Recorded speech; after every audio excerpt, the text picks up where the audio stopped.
জীবনে কোনো শান্তি নেই রে ভাই, শান্তি নেই। একেবারে ঘরে বইয়ের জ্বালা, তার উপরে বাঁড়াচোদা শ্বশুরটা এখনো বাঁড়া জামাই ষষ্ঠীর নেমন্তন্নই করলো না। ল্যাওড়া, পৃথিবীর সব শ্বশুরগুলো কি হ্যান্ডেল মারছে? শালা আমার শ্বশুরটাকেও দেখ, কোনো পাত্তা নেই। শান্তির ছেলেগুলো কি গাঁড়ে হুঁশ নেই যে শালা জামাইগুলোকে নেমন্তন্ন করতে হবে? আর ল্যাওড়া আমার ঝুমা বৌদির মতো শাশুড়িটাকে দেখ, মানে কত ভালো, মানে কত ভালোবাসে আমাকে। আর ল্যাওড়া ওই বাঁচোদা শ্বশুরটা 1 টাকা খরচা করবে না, জীবনটা ল্যাওড়া পুরো কন্ডমের মতো করে দিল। ল্যাওড়া যতক্ষণ প্যাকেটের মধ্যে আছে কোটি টাকা দাম, আর ল্যাওড়া ইউজ করা হয়ে গেলেই জঙ্গলে ফেলে দেবে। ল্যাওড়া বিয়ের আগে বলেছিল বাবা তোমাকে একটা রয়্যাল ইঞ্জিন দেবো। সারা রয়্যাল ইঞ্জিন তো দূরের কথা, সালা আজ পর্যন্ত একটা রয়্যাল স্ট্যাগও দিল না। এই ল্যাওড়া শ্বশুর মশাই ফোন করেছে, মনে হয় জামাই ষষ্ঠী পাক্কা। দাঁড়া কি বলছে একটু শুনে নি। হ্যাঁ বাবা বলুন। বলছি কি বাবা, 2 দিন বাদেই তো জামাই ষষ্ঠী, তুমি কিন্তু সকাল সকাল চলে এসো কিন্তু। হ্যাঁ বাবা, আপনি কোনো চিন্তা করবেন না, আমি একদম সকাল বেলায় পৌঁছে যাব। বলছি বাবা কিছু মনে করো না কিন্তু, বলছি এবছর তো তোমার প্রথম জামাই ষষ্ঠী, তাই মুরগি খাবে না খাসি খাবে? এই ভাই শ্বশুর জিজ্ঞাসা করছে খাসি খাবে না মুরগি খাবে। আরে ভাই খাসিটাই বলে দে, বল খাসি খাবো। আপনি ওই মটনটাই করে দিন, চিকেনটা কেমন একটা আঁশটে আঁশটে গন্ধ ছাড়ে। ওরে আমার চুদির ভাই রাজার বেটা, এমনি হয় না আবার ইংরেজি চোদাচ্ছে। নেহাত মেয়েটার মুখ চেয়ে তোকে নেমন্তন্ন করতে হচ্ছে, তা না হলে তোকে আমি ভিটেই তুলতাম না। আর হ্যাঁ, বেশি বেলা করো না কিন্তু, তোমার শাশুড়ি মেয়ে আবার বেশিক্ষণ না খেয়ে থাকতে পারে না। একদম কোনো চিন্তা করবেন না বাবা, আমার যেতে একটুও লেট হবে না। এই তোর আবার কি হলো রে, কাঁদছিস কেন? কাঁদবো না, তোর শ্বশুরটা তোকে নেমন্তন্ন করে দিল, আর ল্যাওড়া আমার বাঞ্চোর শ্বশুরটা আমাকে ভুলে গেল, মানে নেমন্তন্নই করলো না। ওই দেখো এতে কাঁদার কি আছে? আরে তোর শ্বশুর তোকে নেমন্তন্ন করেনি তো কি হয়েছে, আমার শ্বশুর তো নেমন্তন্ন করেছে, তুই আমার সাথেই যাবি। তোর সাথে যাব? তোর শ্বশুর আবার কিছু বলবে না তো? কি বলবে রে বাবা, বেশি চুদুর বুদুর করলে না ওর মেয়েকে ডিভোর্স দিয়ে দেবো ল্যাওড়া।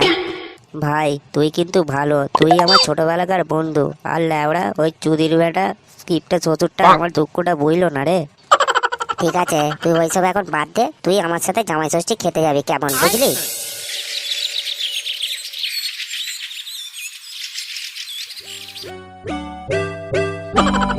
কি গো মানিক জোর, কোথায় বেরিয়েছ?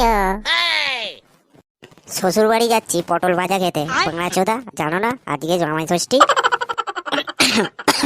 ও জানবে কি করে, ওর তো এখনো বিয়েই হয়নি, তাই শাশুড়িও নেই। শ্বশুর বাড়ি যাবি কেন? প্যান্টের ভেতরে আছে তো পটল, নুন দিয়ে খেয়ে নে বোকাচোদা। পটল ভাজা খাবো না রে, তো দিদিমা ঝোলা লাউ দুটো ভেজে খেয়ে নেবো ল্যাওড়া। তোর তো এখনো বিয়েই হয়নি রে, তাই জামাই ষষ্ঠীর আদৌ তুই কি করে বুঝবি ক্যালানে চোদা? তুই তো না হয় জামাই ষষ্ঠী খেতে যাচ্ছিস বুঝলাম, কিন্তু এই ক্যালারে চোদার আগে নিয়ে যাচ্ছিস, ওর শ্বশুর নেমন্তন্ন করেনি বুঝি?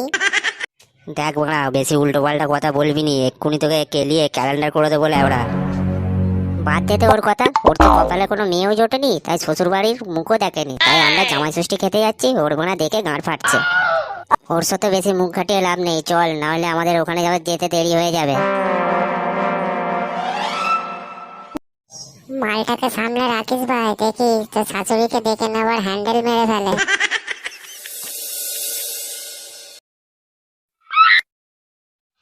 আরে জামাই বাবা জীবন যে এসে গেছো দেখছি, তা মেয়ে কোথায়? মেয়েকে তো দেখছি না। আর এই বাবা জীবনটাই বা কে? এ আমার বন্ধু, কিন্তু বাবা আপনার মেয়ের শরীরটা খুব খারাপ, তাই ওকে আর নিয়ে এলাম না। বন্ধু শ্বশুরটা মারা গেছে, তাই কালা ওষুধের জন্য ও জামাই ষষ্ঠী খেতে পারছিল না, তাই ওকে সঙ্গে করে নিয়ে এলাম। উদ্ধার করে ফেলেছো। একে মা মনসা, তার উপর ওর গায়ে ধুনোর গন্ধ। তাহলে 750 টাকা কিলো খাসির মাংস। শুয়োরের বাচ্চা, মেয়েটাকে না নিয়েছে, কোথাকার একটা বালের বন্ধুকে নিয়ে এসেছে। কি হলো বাবা, কিছু ভাবছেন নাকি? আরে না না কিছু নয়, আসো আসো ভেতরে আসো।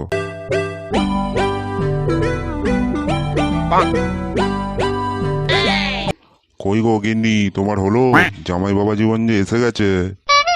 এই যে হয়ে আসছে, শুধু চাটনিটা একটু বাকি আছে। জামাই বাবা জীবনকে বসতে একটু জায়গা দাও। থাক বাবা, এখন আর জায়গা দিতে হবে না, মায়ের তো এখনো রান্না একটু বাকি আছে, আমরা বরং একটু বাইরে দিয়ে ঘুরে আসি কেমন? আচ্ছা ঠিক আছে, তাই ঘুরে এসো।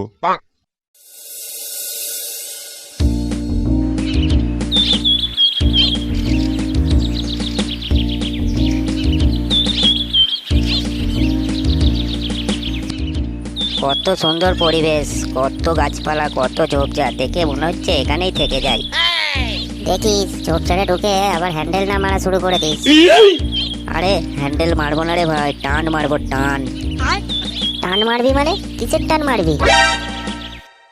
এই দেখ বাবার প্রসাদ, আসার সময় পচার দোকান থেকে 1 প্যাকেট বাবার প্রসাদ আর এই কলকেটা আগে থেকে কিনে নিয়েছিলাম। কিন্তু এই শ্বশুর বাড়ি আছে। না না থাক ভাই, তুই বরং টান। আরে কেলানে চোদা, দুটানি তো মারবি, ও কিচ্ছু হবে না। নে নে বস দেখি এখন।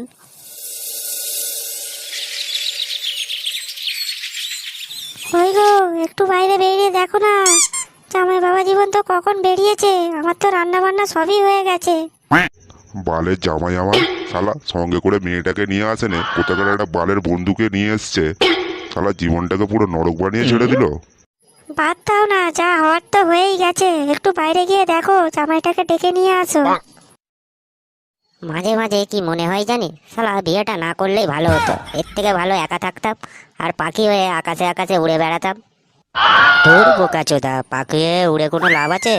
আমি পাখি হলে কি করতাম জানিস? কি করতিস রে? আমি পাখি হলে উড়ে গিয়ে ঝুমা বৌদি বাথরুমের জানলায় গিয়ে বসতাম, আর ঝুমা বৌদি চান করতো, আমি টুকুস করে দেখে নিতাম। হাট বোকা চোদা, তোকে তো শ্বশুর জামা ষষ্ঠী নেমন্তন্ন করে ঠিকই করেছে, সারা দিনের বেলায় উল্টো পাল্টা চিন্তা ভাবনা। ওট বোকা চোদা, তোকে আর বেশি জ্ঞান চোদাতে হবে না। ঝুমা বৌদির কথা ভাবতে ভাবতে তুই এখানে হ্যান্ডেল মেরে পড়ে থাকবি। সাউরি মনে হয় ওখানে ভাত বেড়ে বসে আছে, চল আর বেশি দেরি করে লাভ নেই। কই গো গিন্নি, তোমার হলো? জামাই বাবা যেমন এসে গেছে, তাড়াতাড়ি খাবারগুলো নিয়ে এসো। এই যে হয়েই গেছে, যাচ্ছি। আরে বৌদি এই না, সরি, আরে কাকিমা আসতে আসতে পড়ে যাবে পড়ে যাবে। আরে কাকু দাঁড়িয়ে দাঁড়িয়ে কি দেখছেন, যার মাসিমার একটু সাহায্য করুন। ও তোমাকে অত ভাবতে হবে না, তোমার মাসিমার সব প্র্যাকটিস আছে। আরে এটা আমার ঝুমা বৌদি না? আরে ঝুমা বৌদি, এ কি করছিস রে শুয়োরের বাচ্চা, ছাড় বলছি ছাড়। আরে ছাড় রে শুয়োরের বাচ্চা, ওটা আমার শাশুড়ি রে, তো ঝুমা বৌদি নয়। এ কি গো, বাঁচাও বাঁচাও, এই দেখো কি সব করছে, বাঁচাও। এ মাসিমা তুমি? ভুল হয়ে গেছে, আমি ভাবছিলাম আমার ঝুমা বৌদি। শুয়োরের বাচ্চা, ঝুমা বৌদি খেলাচ্ছ এখানে? এ কাকু সরি সরি, ভুল হয়ে গেছে।